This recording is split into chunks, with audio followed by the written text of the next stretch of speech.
Hello everyone, welcome to today's lecture.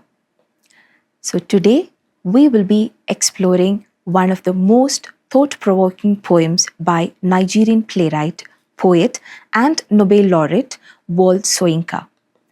The poem we'll focus on is Telephone Conversation, which offers a powerful commentary on the pervasive issue of racism in everyday life.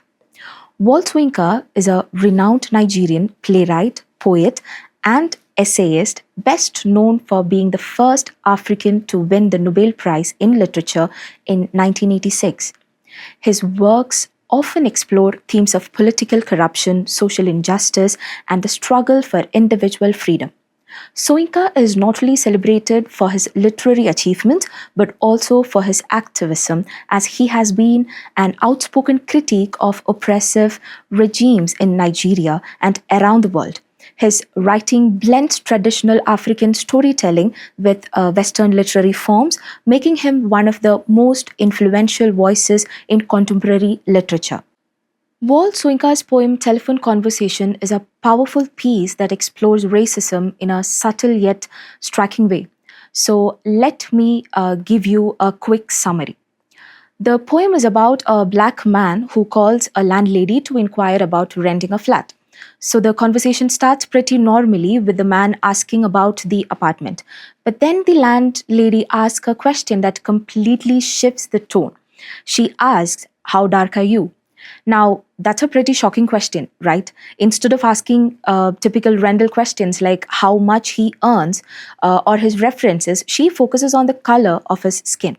Now, this is where the poem highlights how ingrained and casual racism can be in everyday life. The man, instead of getting angry or upset, responds with sarcasm. He responds. His response exposes just how ridiculous her question is, and in doing so, he subtly challenges the landlady's prejudiced assumptions. He doesn't just accept her racism; he confronts it with wit and sharpness. So, in a nutshell, Telephone Conversation shows us how racial prejudice can show up in the most ordinary interactions, like renting an apartment. It's a powerful reminder of how discrimination can be woven into the fabric of our daily lives, often in ways we don't even recognize.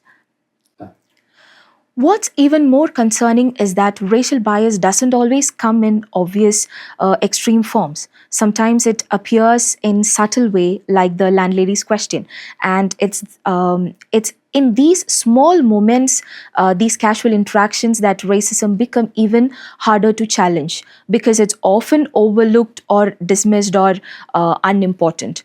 So why does this matter?